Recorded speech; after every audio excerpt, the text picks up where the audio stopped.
안녕하십니까. 오늘도 전국에서 해외에서 CJTN-TV 방송을 애청해 주신 여러분, 또 이 방송 선교를 위하여 기도해 주시고 후원을 아끼지 아니하시는 애청자 여러분, 진심으로 감사드립니다. 주 예수 그리스도 이름으로 환영하고 또 강건하시기를 기도드립니다. 많은 은혜가 되시기를 이 시간도 주의 이름으로 기원합니다. 또 지난 시간에 이어서 주님 맞이할 준비가 되었는가 8번째 시간을 갖습니다. 역시 오늘도 마가복음 13장 28절 37절의 말씀을 제목으로 정합니다.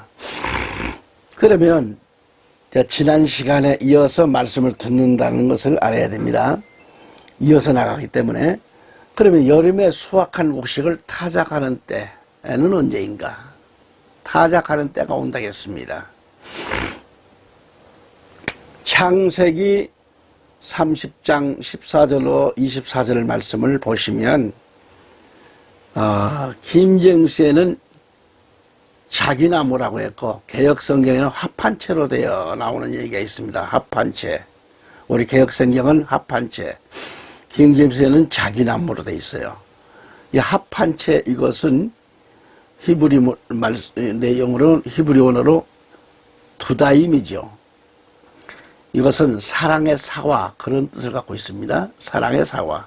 그런데 모양이 감자류에 속한 것이라고 합니다. 모양이. 특히 이 합판체는 팔레스타인 땅에서 자라는 것인데요. 또 열매는 약간의 독성이 있고 뿌리는 인삼과 같다고 그래요. 그런데 그 합판체를 먹으면 남자에게는 정욕자가 되고 여자에게는 임신 촉진제가 된다는 거죠. 그런데 그 초식의 열매는 5월경 벌이 추수할 무렵에 난다고 그래요. 그런데 문제는 그 풀이, 이 합판체에 대해서 비밀을 알고 있는 여인이 누구인가? 비밀을 알고 있어. 합판체에 대해서 비밀을 알고 있는 여인이 누구인가? 바로 라헬이죠. 성경을 보면 또한 신비스럽다고 그래요. 라헬은 그 비밀을 알고 있기 때문에 육의 남편인 야곱을 언니에게 주고 라헬은 합판체를 자신이 참 가져갔어요.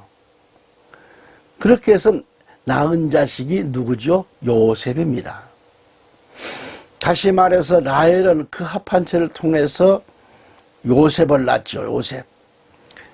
그렇다면 라헬이 그 합판체를 어떻게 했기에 요셉을 낳을 수 있었을까? 먹었을까요? 먹지 않았을까요? 어떤 분은 라헬이 그 합판체를 삶아 먹고 요셉을 낳았을 거라고 말합니다. 그러나 삶아 먹지 않았어요. 다만 그것을 빼앗아서 먹지 못하게 하는 데에서 요셉을 낳은 거죠. 만일 그 합판체를 삶아 먹고 자식을 낳았더라면 그것은 정욕적으로 낳은 자식이기 때문에 되는 결과가 되는 거죠. 정욕적으로 낳은 자식. 정욕적으로 낳았다는 것은 육적으로 낳았다는 결과가 되는 거예요. 그러니까 여러분, 요셉은 절대로 육적으로 정욕적으로 낳은 자식이 아님을 여러분 알아야 됩니다.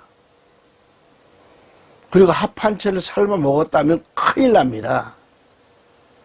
여기서 거룩한 맥이 지금 요셉이고 또한 라헬은 거룩한 교회의 표상이 됩니다. 만일 그 합판체를 삶아 먹어야 한다면 라헬보다 선배인 사라가 삶아 먹었어야 할 거예요. 사라가 늙어서 힘이 없으니까 그 정욕제를 사라가 삶아 먹었어야 옳다 이 말이죠. 그런데 왜 라헬이 이것을 삶아 먹었다고 하는가? 그러므로 그 합한채를 삶아 먹었다는 것은 잘못입니다. 그러므로 라헬이 합한채를 삶아 먹고서 요셉을 낳았다고 하면 요셉은 아무런 의미가 없는 거예요. 그러므로 그 합한채를 삶아 먹었다는 것은 잘못입니다.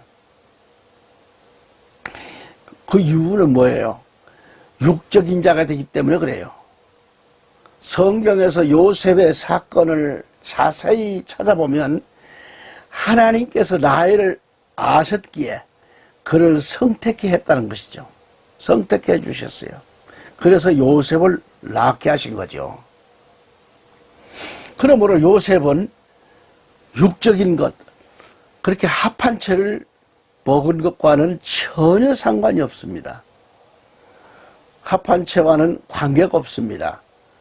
그런데 루벤은 육적인 자식인데 왜 이 합한 채를 자신의 어머니에게 먹여서 어머니가 정욕이 왕성해지면 자기 어머니에게 이상한 짓을 하려고 했을까요? 루벤이 짐승만도 못한 행동을 취하려고 할 때 바로 그때 그 비밀을 알게 된 라헬이 합한 채를 가로챈 거죠. 그런데 다시 그 합한 채를 라헬에게서 빼앗아 올 때에 레아가 뭐라고 했는가? 야, 너는 야곱인 내 신랑을 빼앗아 잠을 자면서 이 합한 채도 쓰지 못하게 하느냐고 합니다. 그때에 그렇다면 조건이 하나 있는데 그 합한 채를 내게 달라. 그리고 오늘 저녁에 신랑을 데리고 가라는 거죠.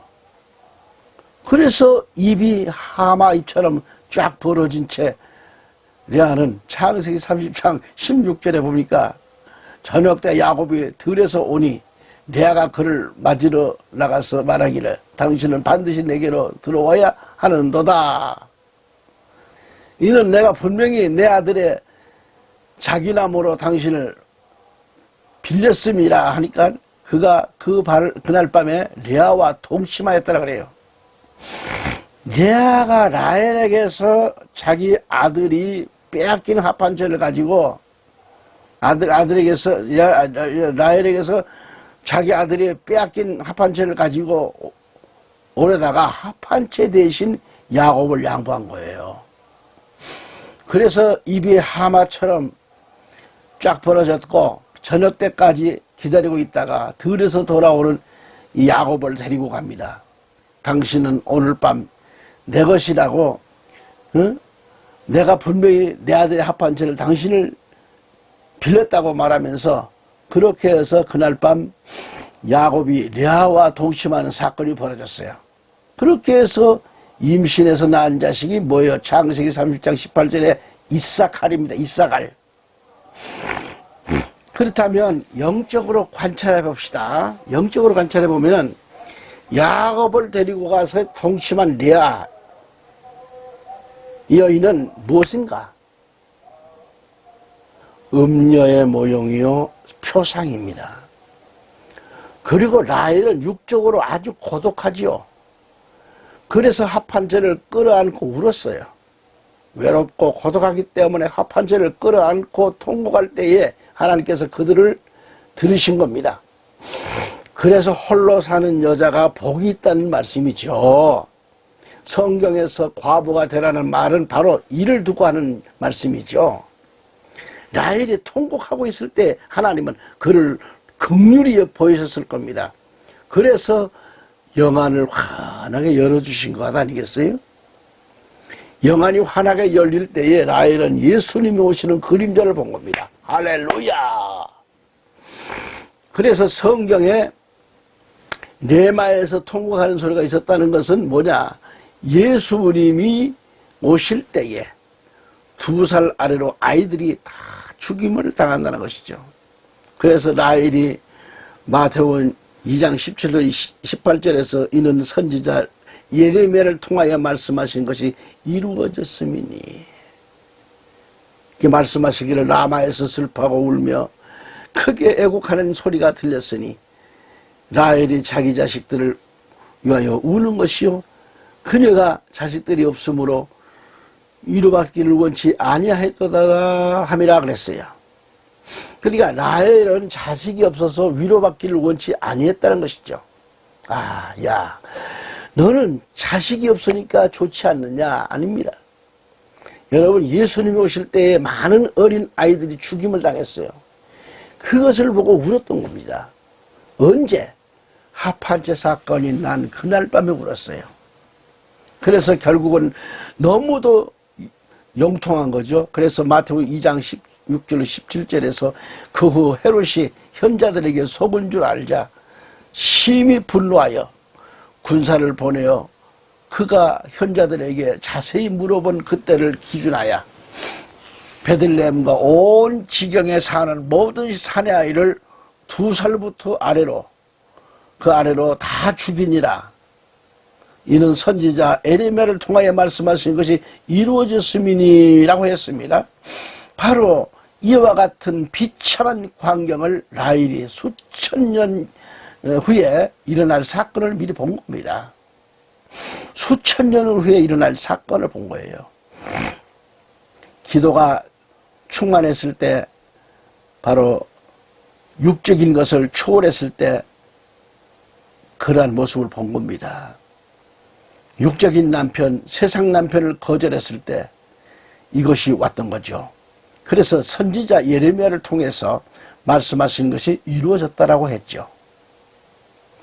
마라에서 슬퍼하고 울며 크게 애곡하는 소리가 들렸으니, 자, 라헬이 자기 자식들을 위하여 우는 것이요, 그녀가 자식들이 없으므로 위로받기를 원치 아니하였다라고 했어요. 왜? 위로받기를 원치 아니하였다고 했을까요? 너무도 많은 아이들이 죽었기 때문에 그렇습니다. 그래서 하나님께서 라헬에게 선물로 준 것이 바로 요셉이죠. 그래서 요셉은 아주 좋은 겁니다. 그러므로 요셉은 합한채를 먹고 낳은 자식이 아니죠. 성경의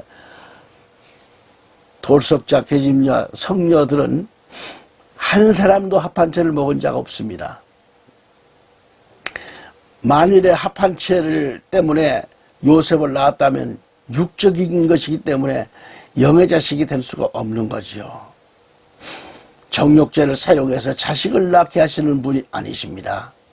하나님은 마리아를 들어서 독생자를 낳게 하실 때도 가브리엘 천사를 통하여 예수가 나실 것을 전하여 줌으로써 말씀으로 없는 데서 잉태케 하심으로 예수님을 낳게 하신 겁니다. 그리고 성경에 홀로 사는 여자를 가리켜 남편이 있는 자보다 자식들이 더 많다고 그랬습니다. 무슨 말씀인가요? 이것은 남편이 있는 여인은 자식들을 마음만 먹으면 10명도 어렵지 않게 낳을 수가 있지만요. 그러나 영적인 자녀는 남자와는 전혀 관계가 없습니다. 그러므로 영적인 자녀가 더 많다는 말씀이죠. 그래서 홀로 사는 여자가 복이 있다는 말씀입니다. 또한 창세기 43장 34절에서 베냐민을 축복할 때 5배의 축복을 주었다 그랬어요. 놀라운 겁니다. 애청자 여러분, 이 시대를 살고 있는 우리도 5배의 축복을 받아야 합니다. 그 이유는 창세기 35장 16절 18절에서 광야에서 라헬이 베냐민을 낳은 후 죽고 맙니다. 그러나 베냐민은 어머니의 젖을 한 번도 빨아보지를 못하고 자란 자식이죠. 엄청난 고생을 했습니다. 우리의 문제는 어머니의 젖 먹는 것이 문제가 되어 있습니다. 육적인 것을 먹기 때문에 문제가 있을 텐입니다. 그래서 베냐민이 그것을 먹지 않으니까 5배의 복을 주신 거죠. 그런데 그리고 베냐민의 이름이 뭡니까? 베논입니다. 베논이. 베냐민이 베논이에요. 베논이란 뭘까요? 슬픔의 아들이라 그래요. 슬픔의 아들. 젖을 먹지 못하고 자랐으니 얼마나 가여운가. 그래서 베논이라는 이름을, 슬픔의 아들이라는 이름이 베냐민으로 고쳐진 거예요. 슬픔의 아들이 아닌 하나님께서 너를 붙들고 있다는 것이며, 그리고 너의 후손도 엄청나게 많을 것이며, 너의 족속으로 말미암아 위대한 자들이 나올 것이다 해서 이름을 베냐민, 이는 오른손의 아들이란 뜻이죠. 이게 하나님의 아들이란 뜻이에요. 하나님의 붙들고 있으며 쓰고 있다는 겁니다. 그러므로 육에서 벗어난 자는 베냐민입니다. 5배의 복을 받는 거죠. 할렐루야. 여기 베냐민의 계열을 보면 바로 초대 임금 사울 왕이 나오죠. 그리고 사도 바울도 같은 계열입니다. 에스더 역시 같은 계열에서 나왔습니다. 모르드게 역시 같은 계열에서 나왔습니다. 그래서 사도 바울은 자신을 지파에서 나왔다고 소개하잖아요. 베냐민이 위대하다는 말은 바로 그 말이죠. 이것은 한마디로 육을 초월했다 그런 뜻이죠. 육을 초월했다. 그리고 바빌론 사상이 없습니다. 이집트의 사상도 없습니다. 이는 광야에서 나왔기 때문에, 어머니의 젖도 먹지 못하고 자랐기 때문에, 그래서 5배의 복을 받은 것인데 이것이 모두 여름 타작에서 마당에서 있었습니다. 특히 모매철에 이르는 그때에 일어난 사건들이 많습니다. 환란의 강을 건널 때도, 즉 가나안 복지를 향하여 요단강을 건널 때도 바로 모매철이었다는 거죠. 다시 말하면 그때가 여름 타작마당이었다는 것입니다. 그러니까 다시 완전히 성결케 되는 강이 요단강이죠.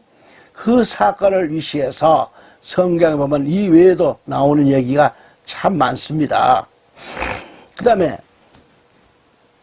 여름을 생각하지 않을 수 있습니다. 여름은 뭐라 했죠? 아까 말했죠? 위에서도 종말을 가르치죠. 종말. 여름하면 종말이죠. 여름 타작의 의무를 알아야 합니다. 여름 타작의 의무, 즉 임무를 알라. 한마디로 말하면 여름 타작의 임무는 세상 끝날을 가리킵니다. 종말을 가리킵니다. 타작 하면 종말이죠.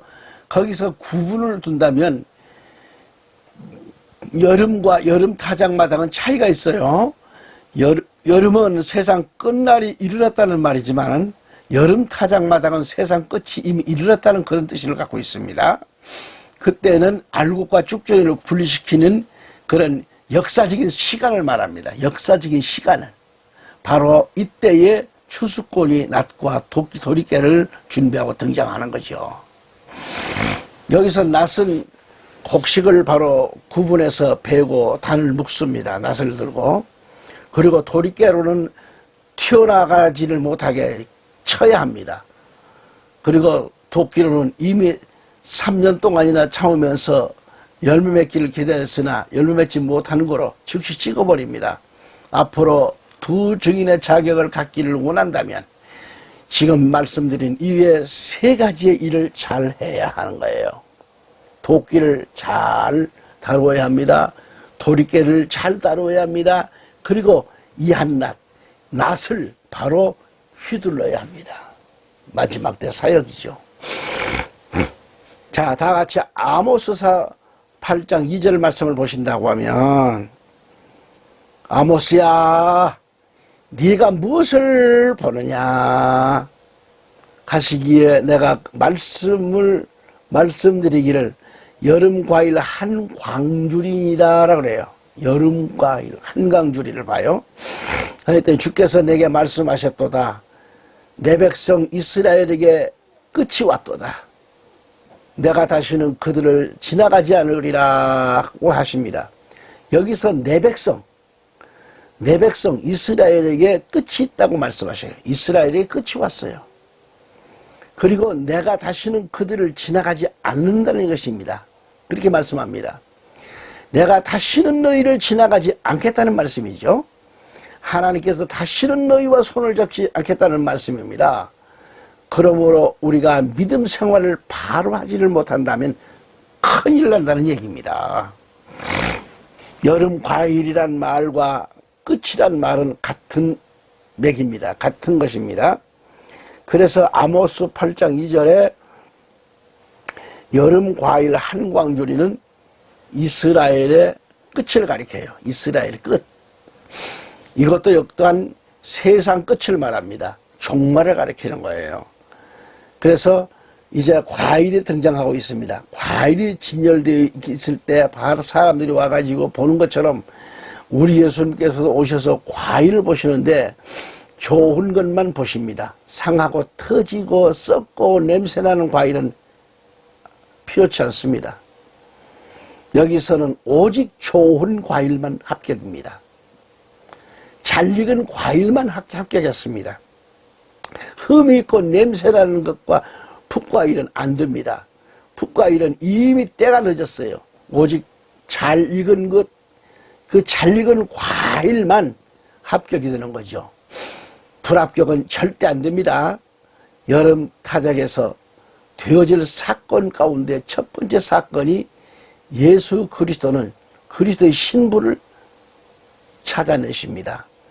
예수 그리스도는 그리스도의 신부를 찾아내신다. 오늘 여기까지 말씀을 들었습니다. 다음 시간 또 이어서 말씀을 선포합니다. 아무튼 애청자 여러분 항상 건강하시고 코로나19로 인해서 많은 염려가 되시겠지만 늘 기도하면서 승리하시는 모든 질병도 이겨내는 믿음의 강한 능력을 갖기를 주의 이름으로 간절히 기원합니다. 감사합니다.